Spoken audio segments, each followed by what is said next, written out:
Muy buenos días. ¿Sí los dejó dormir el sueño? Bueno, un placer estar con ustedes nuevamente. Ya estamos en la recta final, nuestro último día de mañana. Ya mañana es santo día de reposo y esperamos un sábado de gran solemnidad, como dice la Biblia. Esta mañana vamos a estudiar el tema titulado El microscopio de Dios.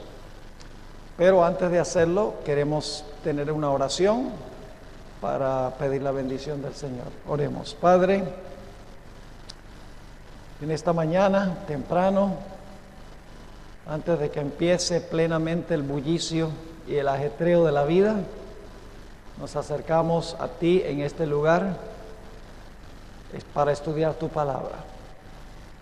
Pedimos, Padre, al abrir las páginas de tu santo libro, que tú abras nuestros corazones. Quita todo prejuicio, quita todo obstáculo, todo impedimento, pues queremos escuchar tu voz, queremos hacer lo que tú quieres que nosotros hagamos, queremos vivir conforme a tu voluntad. Gracias, Padre, por el privilegio de estudiar y te pedimos que nos acompañes, porque te lo pedimos en el nombre precioso de Cristo Jesús. Amén. ¿Qué es un microscopio? Un microscopio magnifica. Un microscopio es capaz de captar cosas que no capta el ojo sin la ayuda del microscopio. El microscopio no crea realidad, no crea lo que está viendo, sino que magnifica de tal manera que se pueda ver lo que no se ve a simple vista. Esta mañana vamos a estudiar el don profético comparándolo con un microscopio.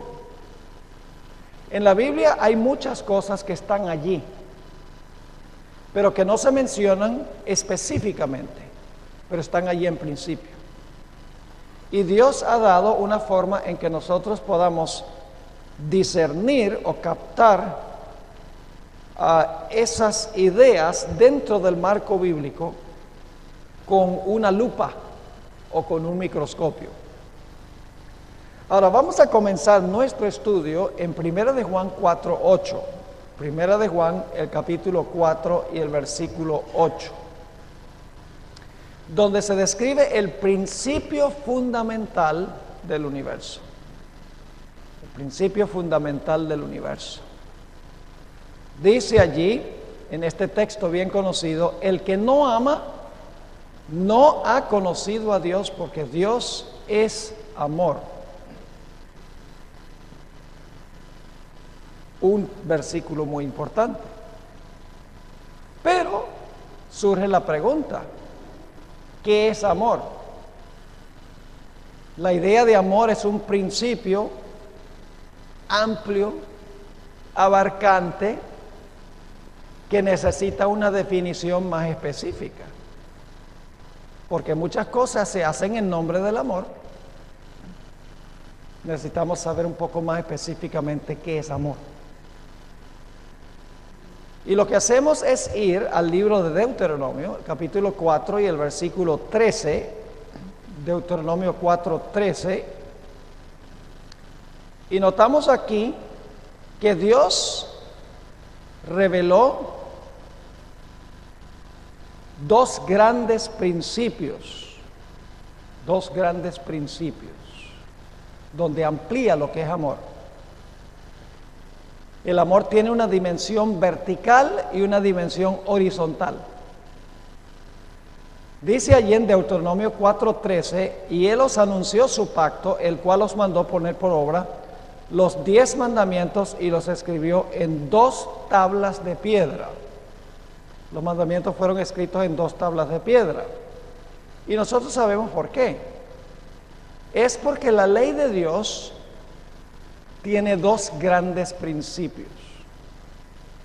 El primer principio es amor para con Dios. Y el segundo principio es amor para con nuestro prójimo. Es decir, ahora tenemos un poquito más específico el asunto del amor. El amor se mueve en dos direcciones. El amor se mueve hacia Dios verticalmente y hacia nuestro prójimo horizontalmente.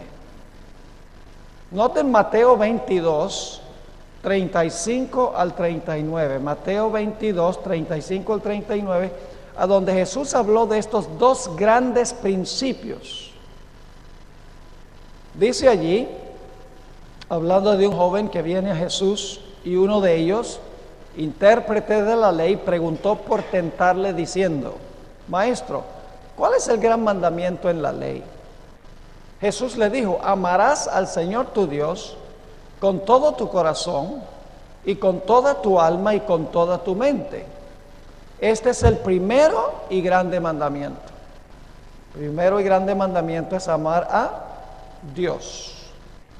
Y luego dice Jesús, y el segundo es semejante: amarás a tu prójimo como a ti mismo.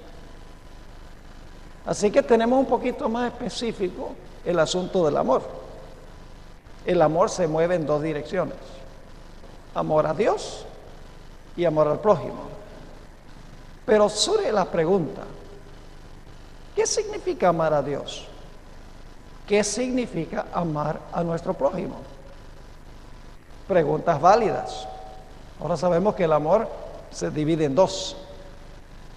Así que Dios lo que ha hecho es ha definido y ampliado aún más lo que significa amar a Dios y amor al prójimo en 10 principios.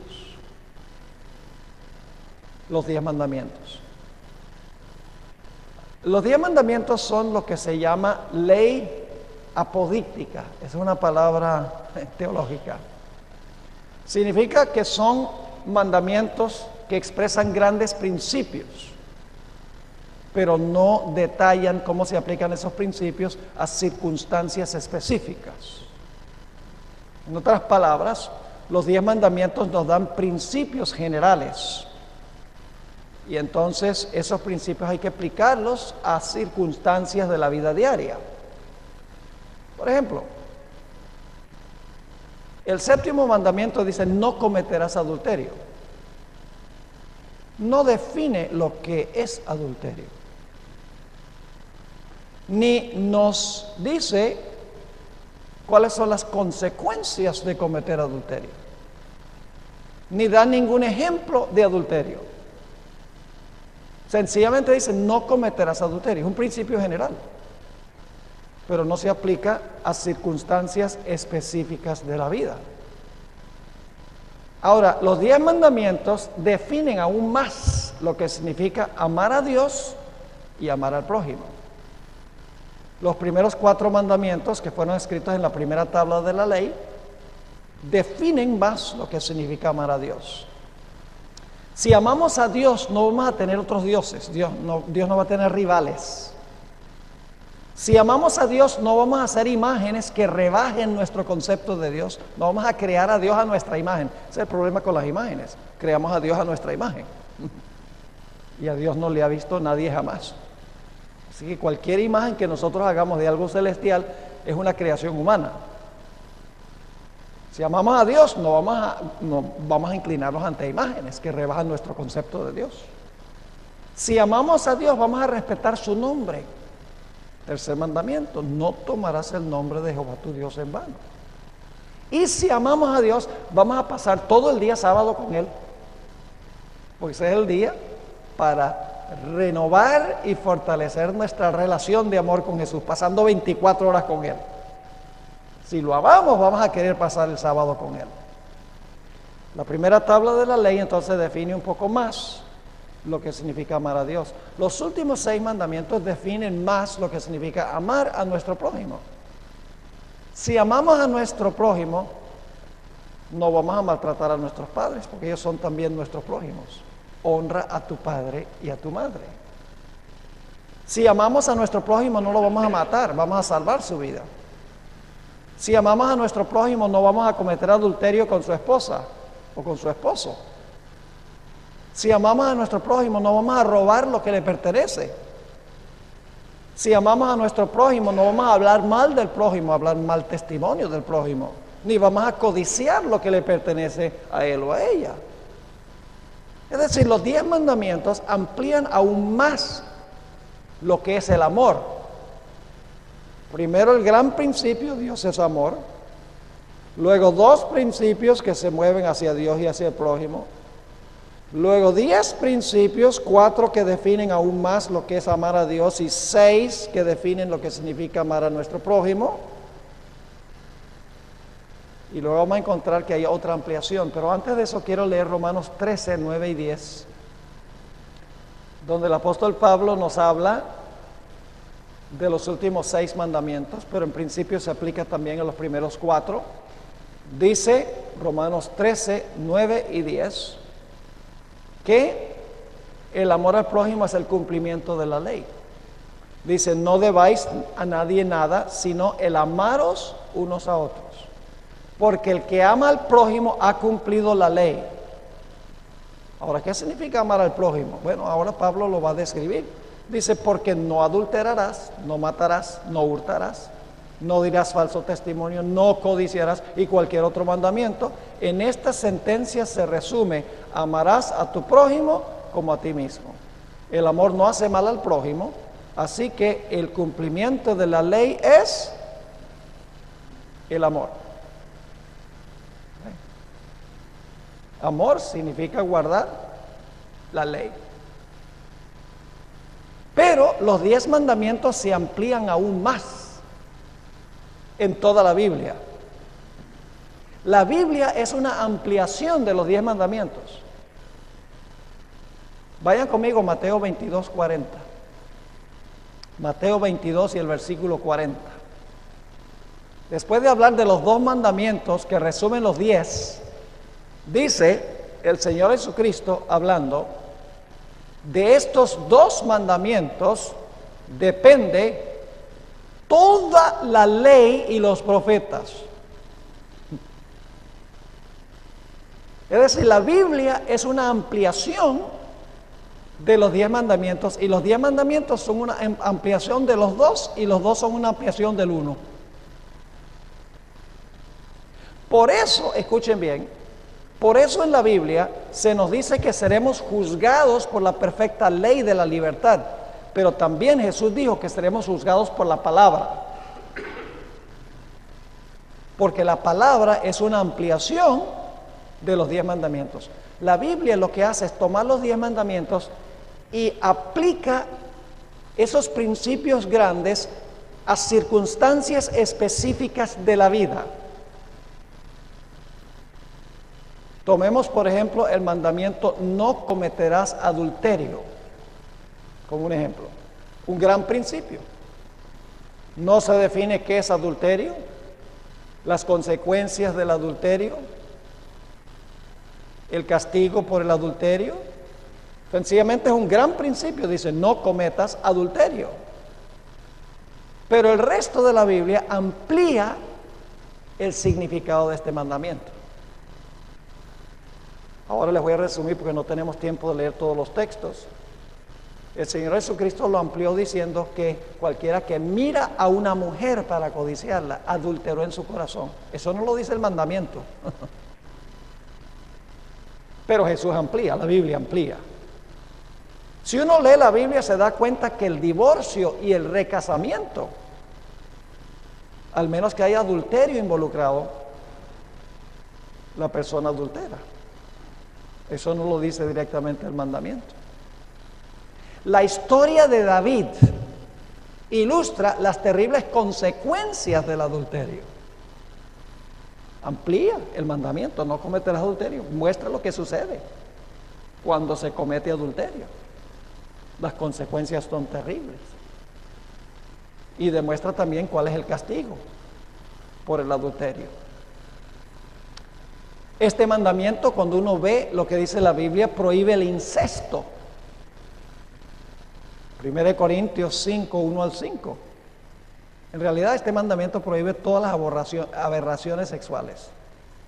El incesto, la prostitución Levítico 19, 29, la homosexualidad,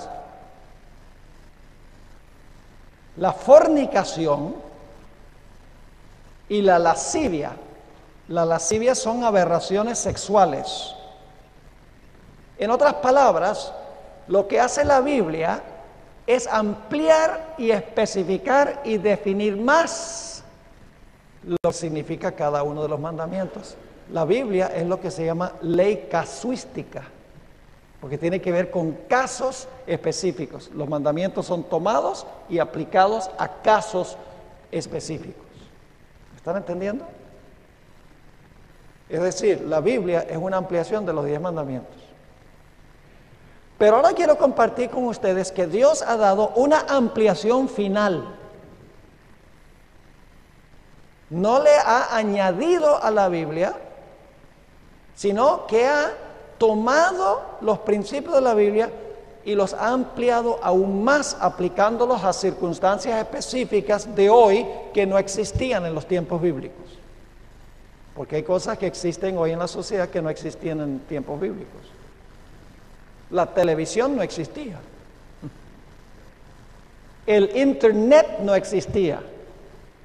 Entonces, porque la Biblia no dice, no verás pornografía en el internet, está bien ver pornografía en el internet.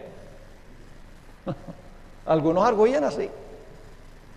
No, lo que pasa es que hay una ampliación a donde se toman los principios bíblicos y se amplían aún más aplicándolos a nuestra situación. Y me refiero al espíritu de profecía. Apocalipsis 12, 17 nos dice que en los últimos días Dios iba a levantar en su iglesia el testimonio de Jesucristo.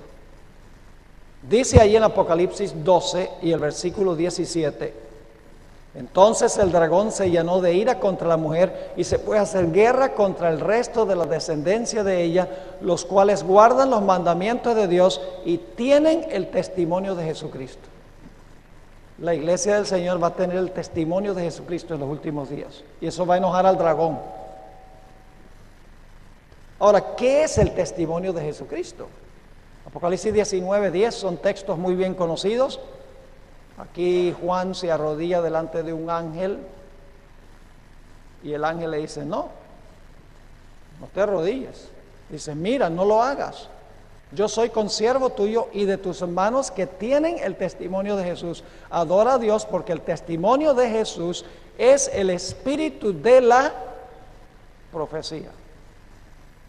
Testimonio de Jesucristo que odia a Satanás y que va a tener el remanente es el espíritu de la profecía. Va a tener la voz profética en su medio.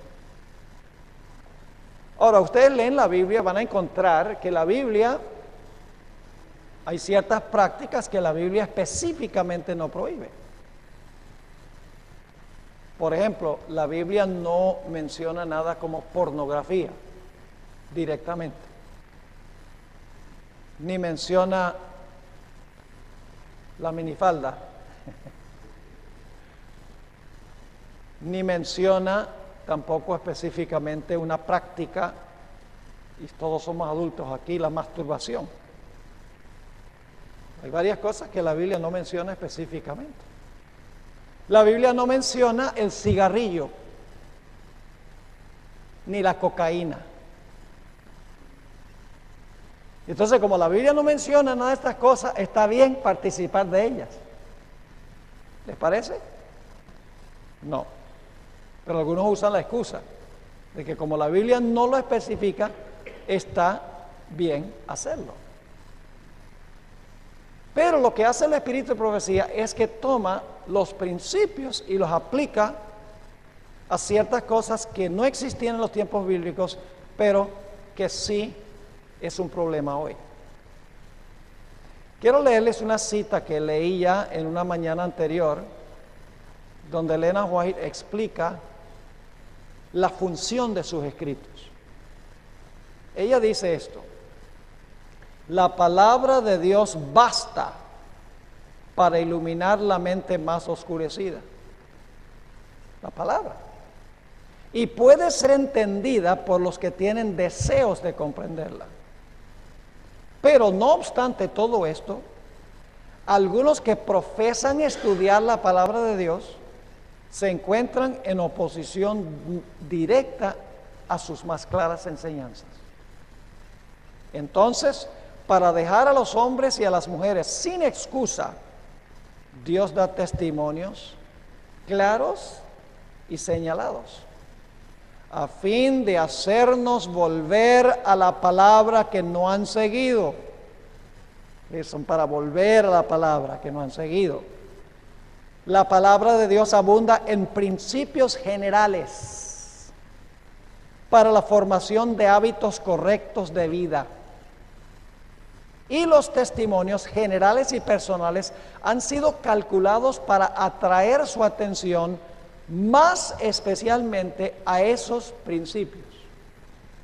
La Biblia habla en principios, el propósito del Espíritu de Profecía es ampliar y especificar más esos principios.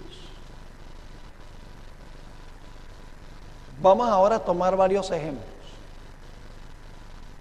Hablemos un momento del sábado. Lucas 23:54 se le llama el viernes el día de preparación. ¿Preparación para qué? Para el sábado. Es decir, el viernes es supremamente importante, no solo el sábado. Hay que prepararse el viernes para la observancia del sábado. ¿Por qué razón? Porque Isaías 58:13 nos dice: si retrajeres del día de reposo tu pie de hacer tu voluntad en mi día santo, y lo llamares delicia, santo, glorioso de Jehová, y lo venerares, no andando en tus propios caminos, ni buscando tu voluntad, ni hablando tus propias palabras, porque al fin y al cabo el día no es nuestro, así que ¿por qué vamos a hablar, va a seguir nuestros caminos y buscar nuestra voluntad, y vamos a hablar nuestras propias palabras si el día no es nuestro?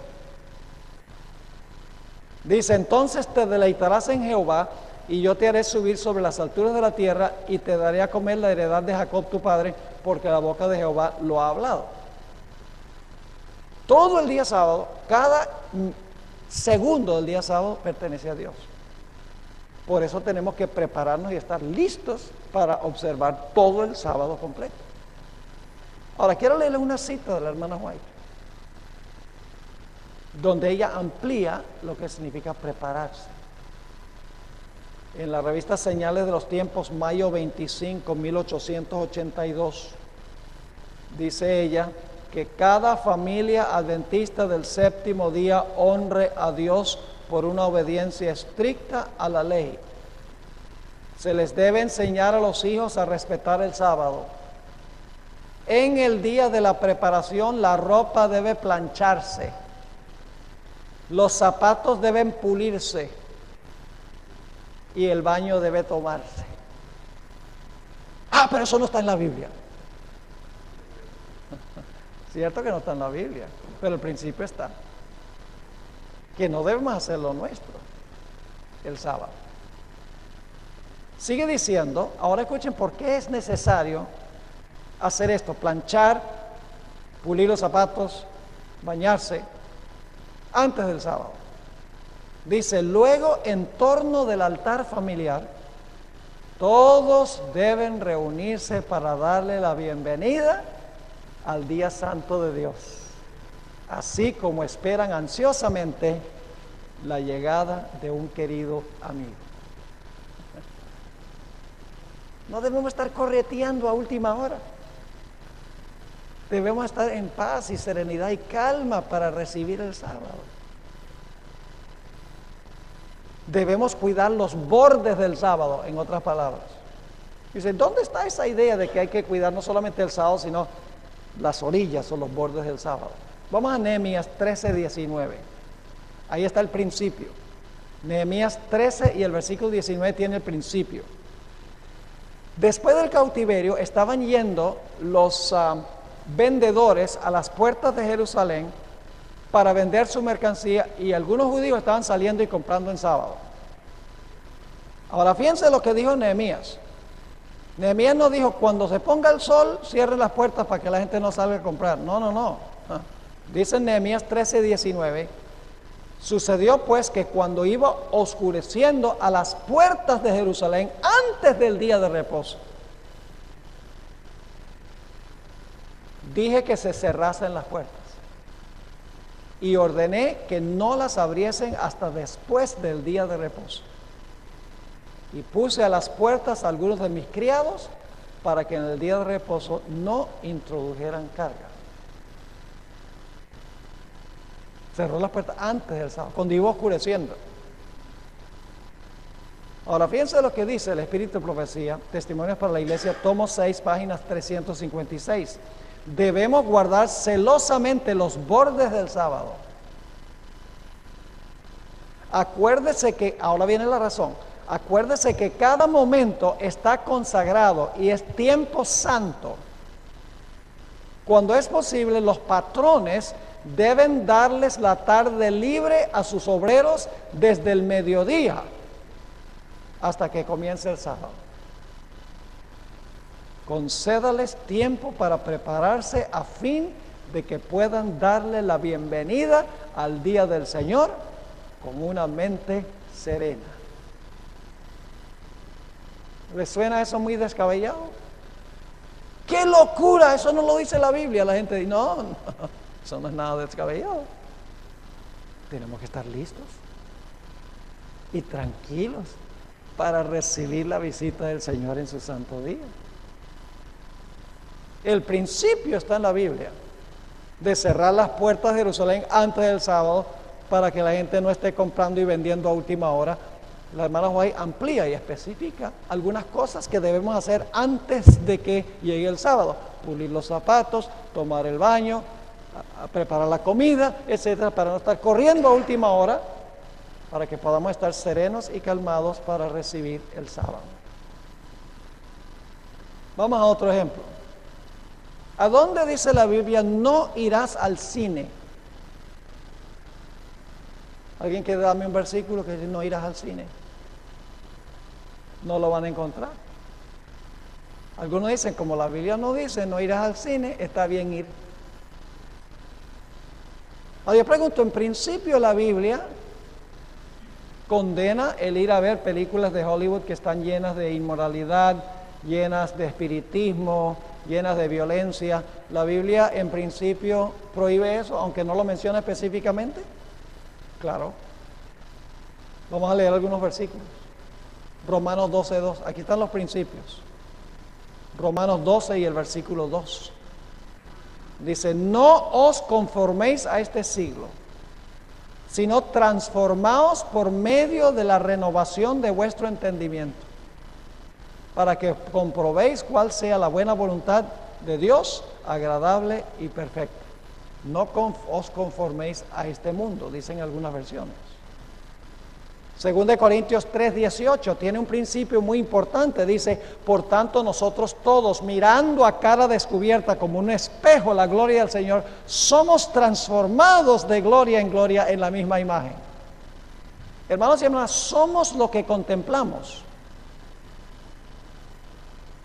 Físicamente comemos por la boca, espiritualmente comemos por los ojos y por los oídos.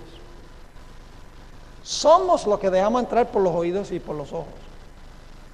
Si estamos participando de una dieta constante de violencia, de sexo ilícito, las barreras morales caen.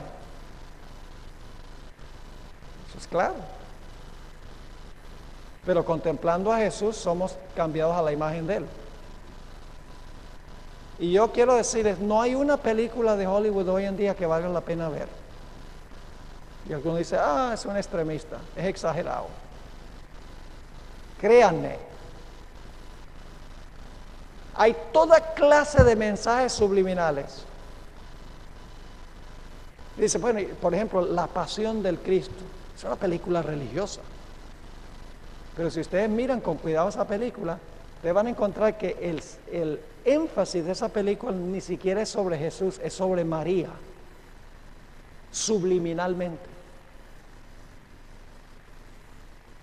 Sí, ahora véanla con un ojo crítico, después que yo les dije eso. María aparece, en todas las partes clave aparece María. Y Mel Gibson, el que hizo esa película, pertenece a una secta católica radicalmente mariista.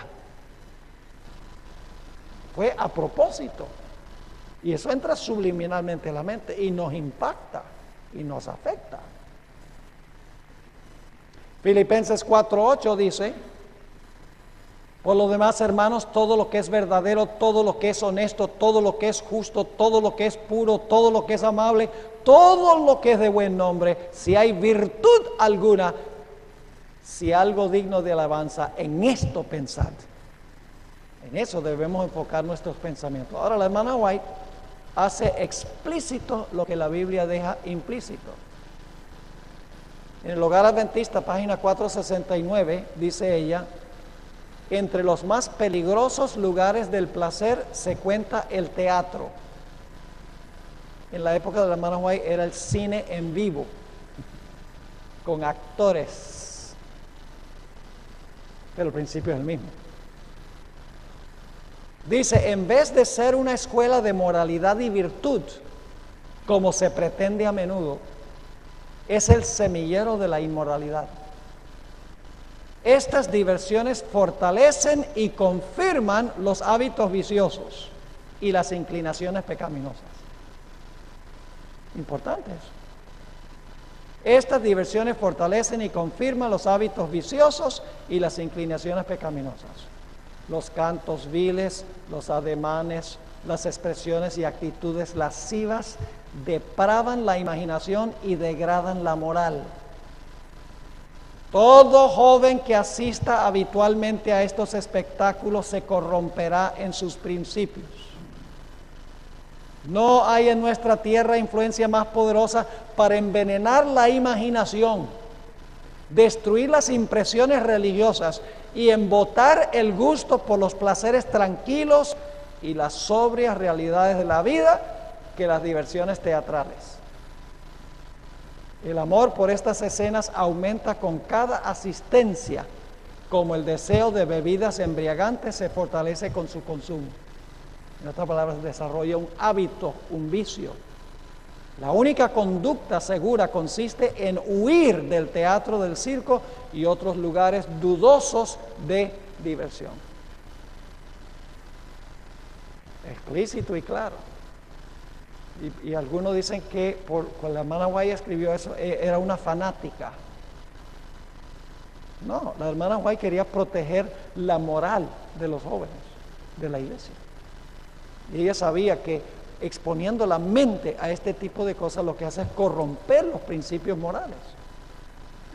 No es fanatismo, es un deseo de que la iglesia sea una iglesia espiritual, una iglesia donde impere la santidad de Dios en la iglesia. El principio está en la Biblia, pero la hermana White amplía el principio. Otro ejemplo: la indumentaria, específicamente el uso de joyas. Hoy en día se ha vuelto muy común en la iglesia, no tanto aquí, he visto en Argentina, pero en los Estados Unidos uno va a unas iglesias y ni siquiera sabe que son adventistas, a pesar de que la Biblia dice claramente que no se debe usar adornos artificiales en el cuerpo. Algunas personas parecen arbolitos de Navidad. La Biblia es clara y el Espíritu Profecía es aún más claro. 1 Timoteo 2, 9 y 10. 1 Timoteo 2, 9 y 10. Y no quiero que ustedes, porque aquí está el error, les voy a decir cuál es el error. El error es, entonces, mirar a los demás y decir: están en apostasía porque mire, están usando joyas y esto y aquello. Eso no edifica nada. Lo que tenemos que hacer es expresar los principios y entonces dejar que el Señor tome los principios e impacte la vida de la gente. Yo no digo esto por acusar a nadie, porque cada persona está en un nivel distinto de crecimiento cristiano. 1 Timoteo 2, 9 y 10. Dice el apóstol Pablo, esto es Nuevo Testamento: asimismo que las mujeres se atavíen de ropa decorosa, Y lo mismo se aplica a los hombres. Solo que los hombres tienen una chispa un poquito más. No toma mucho tiempo para excitar a un hombre sexualmente. Por eso es que se enfatiza a las mujeres. Asimismo que las mujeres se atavíen de ropa decorosa con pudor y modestia. Ahí está el principio, modestia, ¿verdad? No con peinado ostentoso, ni oro, ni perlas, ni vestidos costosos, sino con buenas obras, como corresponde a mujeres que profesan piedad. Clarísimo. 1 Pedro 3, 3 y 4. Pedro también agrega su testimonio. Esto es Biblia. 1 Pedro 3, 3 y 4. 3, 3 y 4.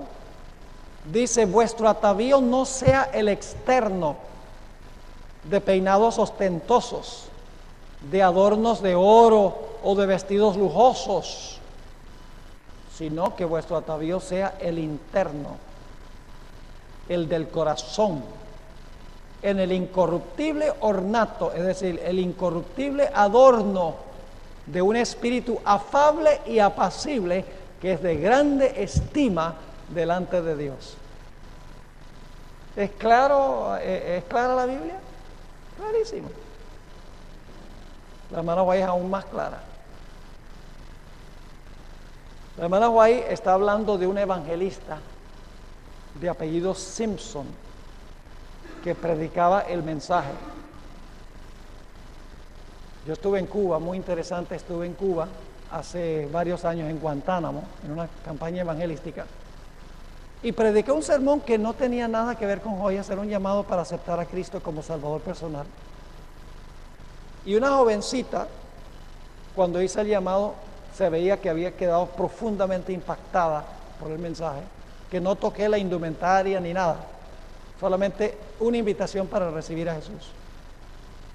Esta jovencita subió en el llamado a la plataforma, llorando, le salían lágrimas, cántaros de lágrimas de los ojos. Y ahí en la plataforma ella llamó a sus padres y sus padres subieron y ella le dijo a sus padres que le quitaran todas las joyas que tenía puestas.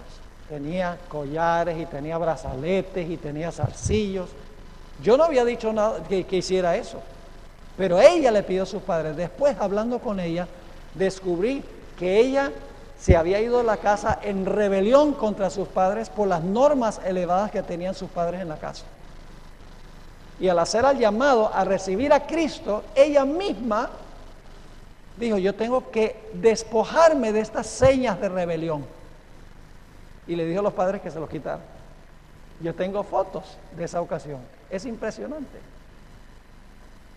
La sierva de Dios habla del pastor Simpson, un evangelista, que le pasó algo semejante. Dice, el pastor Simpson explica las profecías usando cuadros ilustrativos que demuestran que el fin de todas las cosas está a las puertas. Al igual que en 1844, familias enteras se han colocado en el lado del Señor en obediencia a su ley. Joyas que han costado muchos centenares de dólares han sido entregados al pastor Simpson para que él las venda y use el dinero para la causa. Ahí hay un principio involucrado. En vez de usar el dinero para adornarnos y atraer la atención a nosotros, invirtamos el dinero en la causa. Sigue diciendo, no hay un espíritu de excitación en este movimiento, dice ella. No la acompaña el fanatismo. La verdad se aferra de los corazones y los hombres y las mujeres entregan sus anillos y brazaletes aun cuando no se haya hecho ningún llamado para que se despojen de sus ídolos. La obra es seria y serena. La gente se quita las joyas por su libre voluntad y las traen al pastor Simpson como un despojamiento de sus ídolos. Tremendo. Eso no está publicado en español, yo lo traduje. Es de una serie de tomos que se llaman Manuscript Releases, tomo 14, páginas 250 y 251. En el comentario bíblico adventista, tomo 2, página bueno, no tengo la página, pero es el comentario sobre 1 Samuel 7, donde dice que los hombres miran lo que están delante de sus ojos, pero Dios mira el corazón. Dice la sierva del Señor, hay muchos que tienen el corazón endurecido de tal manera por la prosperidad que se olvidan de Dios y de las necesidades de sus prójimos. Ahí está el principio. El principio es no atraer la atención a uno mismo, no gastar dinero en aquello que no va a ganar almas. El dinero se debe invertir para ganar almas.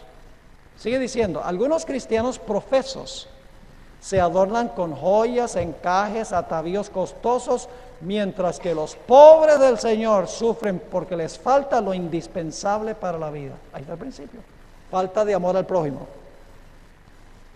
Hombres y mujeres que profesan haber sido redimidos por la sangre de un Salvador malgastan los recursos que les han sido confiados para la salvación de las almas.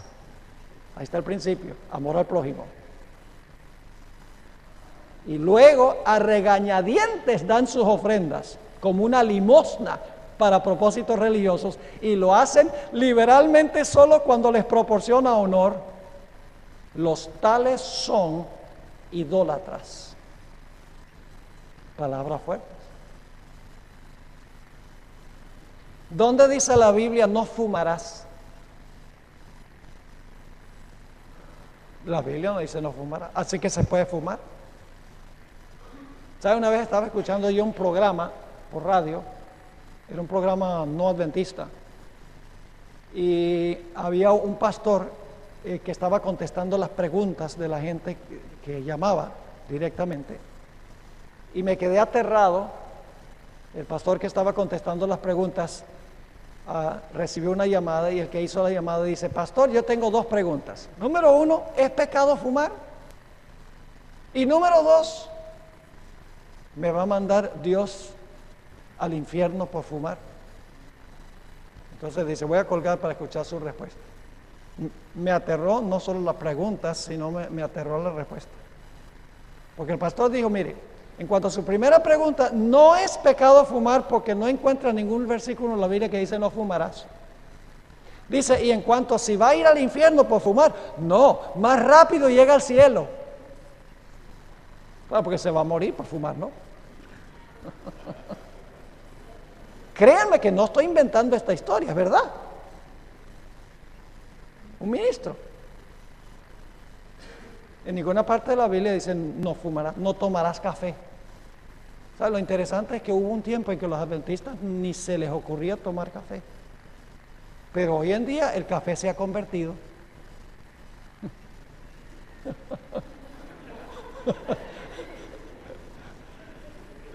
El café ya no hace daño.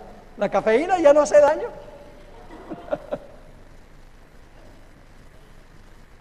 ¿Todavía hace daño el café? Claro. Entonces, ¿dónde ha sido el cambio? ¿Con el café o con nosotros? Con nosotros. En los Estados Unidos, montones de personas cada rato viven metidos en Starbucks, adventistas, tomando café. La hermana White tiene palabras claras en cuanto al té.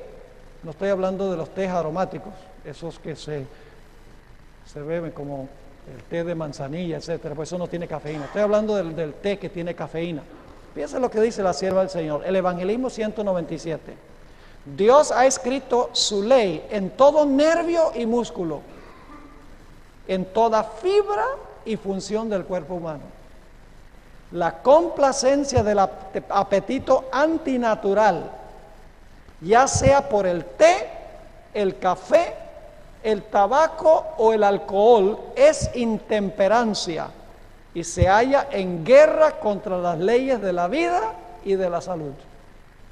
Usando estos artículos prohibidos se crea una condición en el organismo que el Creador nunca se propuso que hubiera.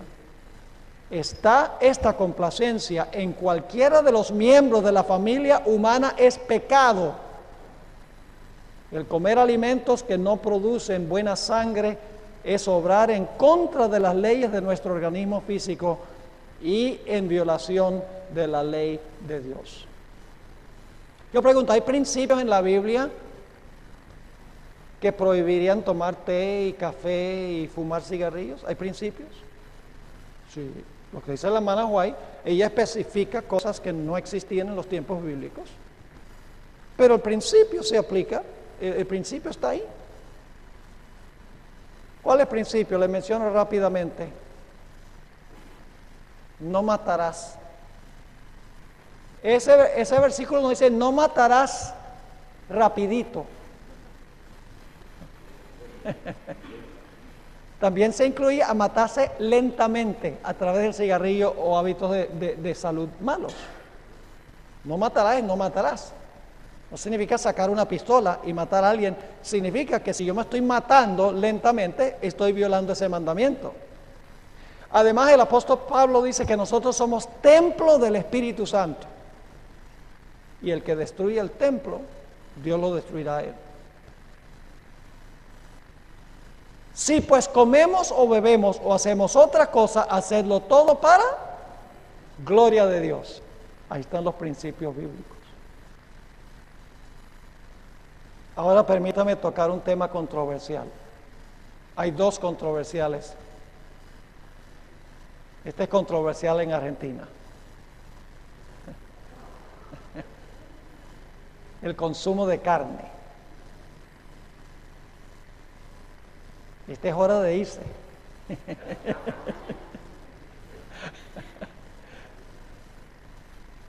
Yo pregunto, ¿qué dieta dio Dios originalmente al hombre?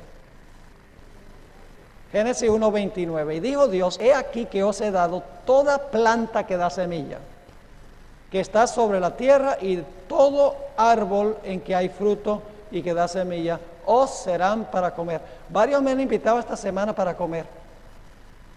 A mí me da la impresión de que aquí en Argentina hay una abundancia de frutas y vegetales.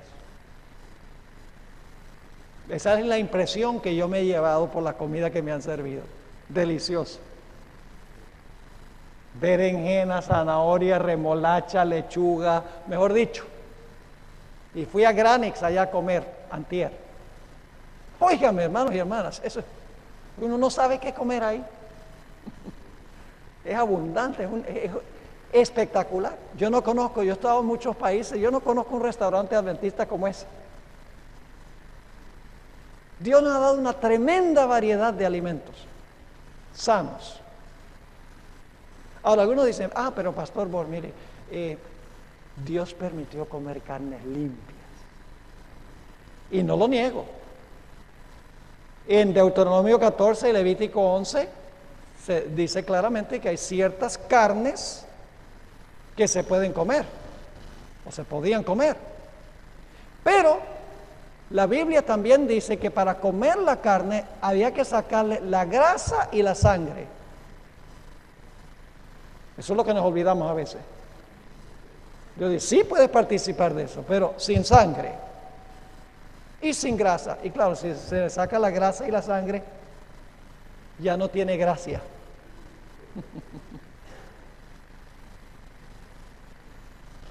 Ahora, fíjense lo que dice la hermana White. Dios le dio a Israel un plan B, carne. Estaban en el desierto, no podían sembrar, estaban moviéndose. Dios permitió que comieran carne limpia. La hermana White dice en el Ministerio de Curación, página 241, la carne no fue nunca el mejor alimento. ¿Qué es mejor, el plan A o el plan B? Plan A. Me hace pensar del divorcio. Los judíos dijeron, a Moisés no permitió dar carta de divorcio por cualquier motivo. Jesús dijo, sí, por la dureza de vuestro corazón, pero al principio no fue así. En estos últimos días, mis hermanos y hermanas, Dios nos llama no a ir a un plan B, sino a ir al plan original. Y como adventistas decimos al mundo evangélico, decimos, debemos guardar el sábado porque Dios lo hizo al principio. Y el matrimonio debe ser heterosexual porque Dios lo hizo al principio. Pero la dieta, eso no volvemos al principio. Si vamos a volver al principio, hay que volver al principio en todo. Inclusive a las funciones del hombre y la mujer en la iglesia y en el hogar. No me voy a meter en ese terreno, pues peligroso. Ministerio de Curación 2:41. La carne no fue nunca el mejor alimento, pero su uso es hoy día doblemente inconveniente, ya que el número de los casos de enfermedad aumenta cada vez más entre los animales. ¿Qué diría ella hoy? Con lo que están alimentando los animales y el aumento de las enfermedades terribles. Sigue diciendo, los que comen carne y sus derivados no saben lo que ingieren. Muchas veces, si hubieran visto los animales vivos y conocieran la calidad de su carne, la rechazarían con repugnancia. Continuamente sucede que la gente come carne llena de gérmenes de tuberculosis y cáncer. Así se propagan estas enfermedades y otras también graves. ¿Cuáles son algunos de los problemas con la carne? La enfermedad de las vacas locas, el colesterol, las purinas. Es un estimulante, por eso la gente cuando come mucha carne y deja de comer carne se siente débil, porque la carne tiene purinas, es un estimulante. Y termina en ina, cafeína, nicotina. Purinas son primos hermanos. Grasa saturada, sangre con enfermedades, hormonas que le inyectan a los animales para que crezcan. Triplemente objetable hoy. Dice en el Ministerio de Curación 244, ¿no es tiempo ya de que todos prescindan de consumir carne? ¿Cómo pueden seguir haciendo uso de un alimento cuyo efecto es tan pernicioso para el alma y el cuerpo de los que se esfuerzan para llevar una vida pura, refinada y santa, para gozar de la compañía de los ángeles celestiales? ¿Cómo pueden quitar la vida a seres creados por Dios y consumir su carne con deleite? Vuelvan más bien al alimento sano y delicioso que fue dado al hombre en el principio. Tengan ellos mismos y enseñen a sus hijos a tener misericordia de los seres irracionales que Dios creó y puso bajo nuestro dominio. Y algunos dicen, pero es que la Biblia permite comer ciertas clases de carne. Es verdad. Pero cuando la hermana White dice que no debemos comer ni siquiera esas, no está contrariando la Biblia, sino que está aplicando un principio de que los consejos de Dios cambian cuando cambian las circunstancias para que Dios esté en armonía con sus principios. Por ejemplo, si en el pasado Dios permitió comer carne, cuando la carne no tenía todos los problemas que tiene hoy, pero hoy en día la carne tiene serios problemas, se ha degenerado el ambiente y etcétera. ¿Ustedes qué creen que de un Dios que dice, bueno, yo dije hace 3.500 años, yo dije que el hombre podía comer carne, y como yo no cambio, aunque la carne esté podrida, que se la coma? No. Dios cambia su consejo porque cambió la carne. ¿Me están entendiendo? Para estar en armonía con su carácter. Ahora permítame hablar de dos cosas más para terminar. Este es un tema sensitivo, el asunto de la masturbación. La hermana White le dice el autoabuso, el vicio secreto, y le dice el vicio solitario. Ella dice que la mente y el cuerpo son debilitados por el hábito del autoabuso. Tomo 5 los testimonios, página 91. Dice que disminuye la energía del cerebro y como resultado la brillantez de la mente es opacada. Tomo 2 de los testimonios, página 392. Dice, si la persona continúa en esta práctica viciosa, eventualmente padecerá de idiotez y de demencia. Y por muchos años la gente se burlaba de lo que decía la hermana White, decía, ¿qué va a causar la masturbación? Idiotez y demencia, qué ridículo. Hasta que en años recientes los médicos empezaron a estudiar qué pasaba fisiológicamente cuando se practicaba esto. Y descubrieron que no hay ningún órgano del cuerpo a donde haya más zinc, ¿le dicen así? El mineral, más zinc que en el semen, en los testículos. Y que el zinc es indispensable para el equilibrio mental. Les voy a leer 2 citas de 2 médicos de renombre. Uno de ellos es médico de la Universidad de Oxford. Creo que sabe lo que escribe. En su libro Zinc, página 8, dice esto: la deficiencia de zinc tiene un impacto profundo, especialmente sobre el varón, pues en los testículos y en la próstata se hallan cantidades extraordinarias de zinc. La cantidad de zinc que se halla en el semen es tal que una sola eyaculación puede eliminar todo el zinc que se absorbe de los intestinos en un día. Entre los seres humanos, los efectos más consistentes de una deficiencia de zinc son los cambios en el humor y en la conducta. Hay depresión, irritabilidad extrema, apatía y aún en algunas circunstancias conducta que parece ser esquizofrenia. La viejita sabía de qué hablaba. Sigue diciendo, ahora fíjense, aún es posible, dada la importancia del zinc para el cerebro, que los moralistas del siglo XIX, donde vivió la hermana White, tenían razón cuando afirmaron que la masturbación habitual podía causar locura. Igualmente, los que viven una vida disoluta también tenían razón cuando afirmaron que una dieta rica en ostras era imprescindible para compensar por la excesa actividad sexual. ¿Han oído que las ostras son un afrodisíaco? Entonces los que son muy, como dice aquí, disolutos moralmente, dice, para reponer el zinc hay que comer ostras, porque saben que afecta el cerebro. Otro médico, Carl Pfeiffer, de la Universidad de Harvard, dijo lo siguiente, escuchen esto: nos duele admitirlo,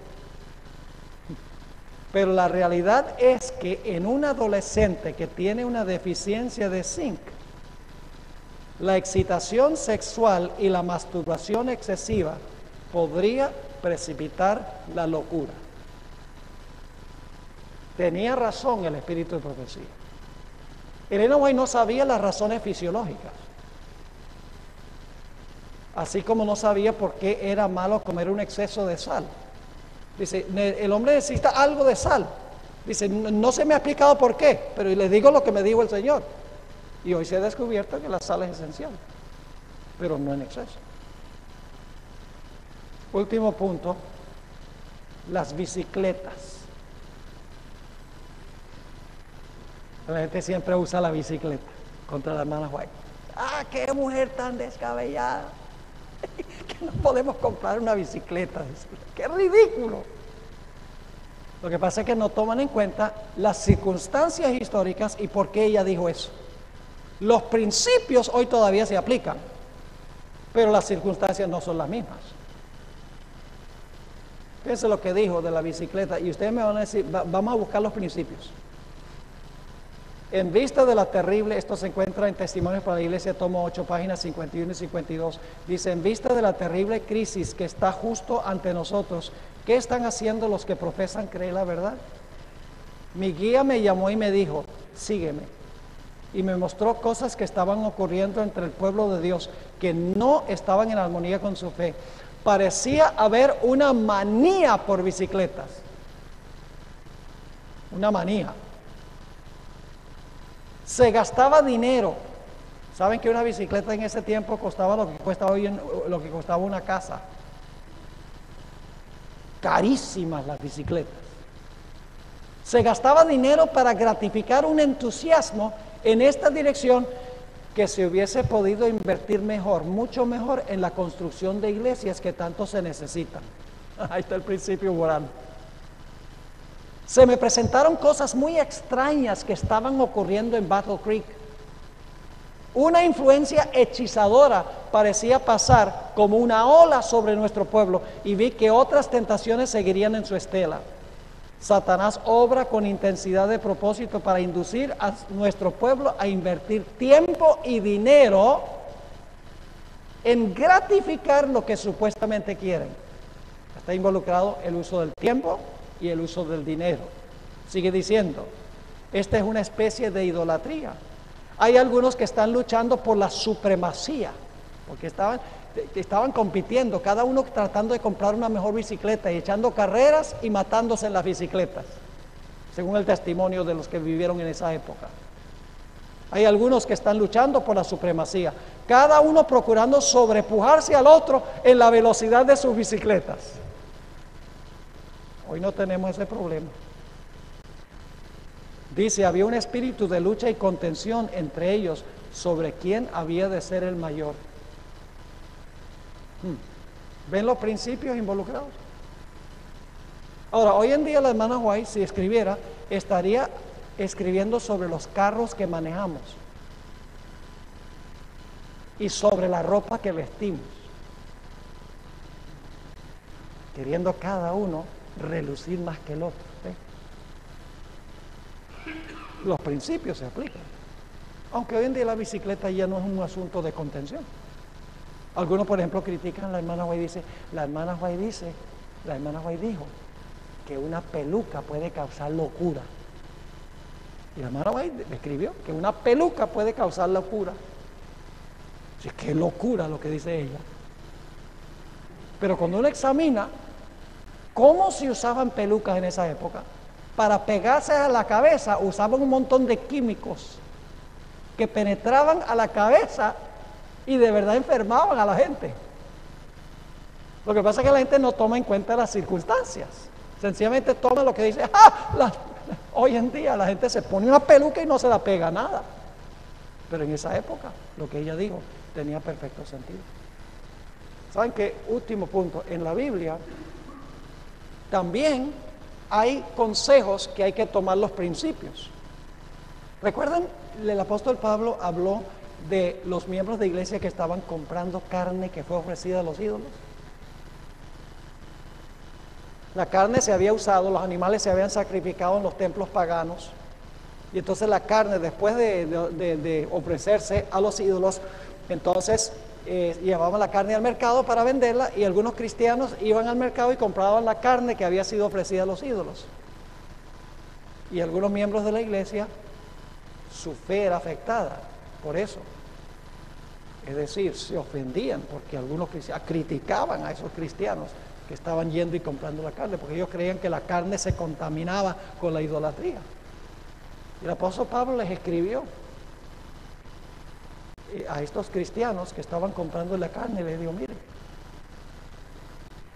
el hecho de que la carne haya sido ofrecida a ídolos no afecta a la carne. Pero si ustedes saben que comprar esa carne ofende al hermano más débil, aunque ustedes creen que está bien, no lo hagan. ¿Cuál es el principio ahí? Amor para con tu prójimo.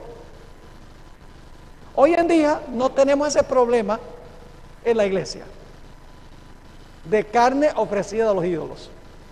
Pero yo pregunto, ¿hay ciertas cosas que nosotros podemos hacer que pueden ofender a nuestro prójimo, que debemos abstenernos de hacerlas aun cuando no nos parezca malo a nosotros? Claro que sí. El punto específico de la carne ofrecida a ídolos no es el problema de hoy, pero en principio cualquier cosa que ofenda a tu hermano debes abstenerte de hacerla aun cuando tú creas que está bien, por amor a tu prójimo. Es decir, tenemos que aprender a pensar en principios. Los jóvenes a veces vienen y me dicen, pastor, y puedo hacer esto en sábado, y puedo hacer esto en sábado, y puedo hacer esto en sábado, y puedo hacer... Yo rehúso hacer listas de lo que se puede y no se puede hacer en sábado. No hago listas. Lo que les digo es, tomen el principio, órenle a Dios y pregúntenle al Señor si esa es una violación del tiempo que pertenece a Dios. Tú mismo piénsalo, toma el principio y aplícalo. Y sé sincero con Dios. No trates de engañarte. Tenemos que enseñarle a nuestros jóvenes a pensar en principios y cómo aplicar esos principios a la vida diaria. Así que, ¿cuál es el fin del Espíritu de Profecía? Tomar los principios que se esbozan en la Biblia y aplicarlos a circunstancias específicas de hoy en día para que Dios tenga un pueblo santificado. ¿Les quedó claro lo que estudiamos? Y todo se reduce a amor a Dios y amor al prójimo. Esos es últimamente los dos principios grandes. Oremos. Padre Celestial, te damos gracias porque nos has dado el espíritu de profecía, donde vemos una ampliación de muchos principios que se aplican a circunstancias específicas de la vida.